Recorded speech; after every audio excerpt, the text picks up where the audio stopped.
Hello दोस्तों, अंजना के channel में आप सभी का हार्दिक स्वागत है। तो आइए दोस्तों, आज हम जानते हैं कि भगवान महादेव शिव शंकर को गंगा कैसे प्राप्त हुई। दोस्तों, गंगा पृथ्वी पर कैसे अवतरित हुई, भगवान शिव ने उन्हें अपनी जटाओं में क्यों बांधा। दोस्तों, यह एक दिव्य और अद्भुत कथा है जो हमें श्रद्धा, भक्ति और तपस्या की शक्ति का एहसास कराती है। दोस्तों, बहुत समय पहले की बात है, बहुत प्राचीन बात है। अयोध्या के राजा शगर के 60,000 पुत्र थे। उन्होंने एक महान यज्ञ का आयोजन किया था। यज्ञ का घोड़ा इंद्र ने चुरा लिया। अश्वमेध यज्ञ किया गया। इंद्र के द्वारा यज्ञ का घोड़ा चुरा लिया गया और कपिल मुनि के आश्रम के पास बांध दिया। दोस्तों, सगर के पुत्र उसे खोजते खोजते वहां पहुंचे और गलती से ये समझ बैठे कि कपिल मुनि के आश्रम में घोड़ा बंधा है, तो इसका मतलब कि कपिल मुनि ने ही घोड़ा चुराया है। उन्होंने बिना सोचे समझे कपिल मुनि का अपमान कर दिया। ऐसे भी कहा जाता है दोस्तों कि किसी के ऊपर बिना सोचे समझे और बिना जाने कभी कोई झूठा आरोप नहीं लगाना चाहिए, जब तक कि हम उस बात की तह तक ना जाएं। घोड़ा चुराया इंद्र ने और बांध दिया कपिल मुनि के आश्रम में। अब सगर के जो 60,000 पुत्र थे, उन्होंने मुनि को अपशब्द कहना शुरू कर दिए। उन्होंने कपिल मुनि का अपमान कर दिया। दोस्तों, कपिल मुनि तो उस समय घोर तपस्या में लीन थे। जैसे ही कपिल मुनि को अपशब्द पे अपशब्द बोलते गए, कपिल मुनि कुछ समय तक तो सुनते गए, लेकिन जब उनकी सहन शक्ति से परे हो गया, तो जैसे ही कपिल मुनि की आंख खुली, उनकी आंख खुलते ही सगर के 60,000 पुत्र भस्म हो गए। कपिल मुनि ने आंख खुलते ही उनको श्राप देकर भस्म कर दिया। दोस्तों, अब सगर के जो 60,000 पुत्र थे, उनकी आत्माओं का कोई क्रियाक्रम भी नहीं हुआ। अब उन आत्माओं ने, जो सगर राजा थे, उनके आगे के वंशजों को तंग करना शुरू कर दिया।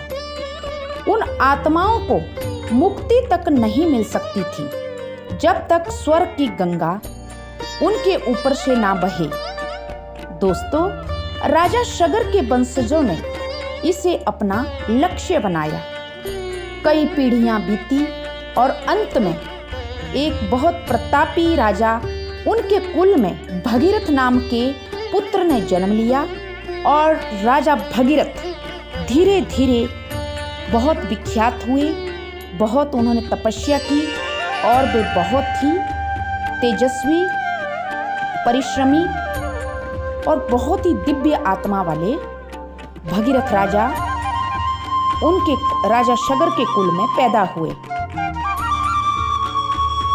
अब राजा भगीरथ ने सुन रखा था कि उनके 60,000 पुत्रों को कपिल मुनि ने भस्म कर दिया है और उनकी आत्मा को मुक्ति नहीं मिली है। तो राजा भगीरथ ने दोस्तों बहुत कठोर तपस्या भगवान शिव शंकर की ताकि गंगा स्वर्ग से पृथ्वी पर उतरे और उनके जो पितर थे, उन विचारों को मुक्ति मिले, उनसे जो गलती हुई थी। दोस्तों, गंगा माता की जब और भगवान शंकर की जब राजा भगीरथ ने कठोर तपस्या की, गंगा माता उनकी तपस्या से प्रसन्न हुई और पृथ्वी पर उतरने को तैयार हो गई। लेकिन उन्होंने चेताया कि हे भगीरथ, अगर मैं सीधे पृथ्वी पर आऊंगी तो मेरी धारा से पृथ्वी ध्वस्त हो जाएगी, क्योंकि मेरा वेग ये पृथ्वी सहन नहीं कर सकती। राजा भगीरथ ने तब भगवान शिव की आराधना की। शिव जी प्रसन्न हुए और कहा कि पुत्र भगीरथ, मैं गंगा को अपनी जटाओं में समाहित करूंगा ताकि उसकी शक्ति नियंत्रित हो सके। तुमने मेरी बहुत ज्यादा तपस्या की है और मैं तुम्हारे पूर्वजों को गंगा से मुक्ति दिलाऊंगा। दोस्तों, गंगा आकाश से गिरी और शिवजी ने उन्हें अपनी जटाओं में कैद कर लिया, बांध दिया। जब शिवजी ने धीरे धीरे अपनी जटाएं खोली, तब गंगा की निर्मल धाराएं पृथ्वी पर उतरी।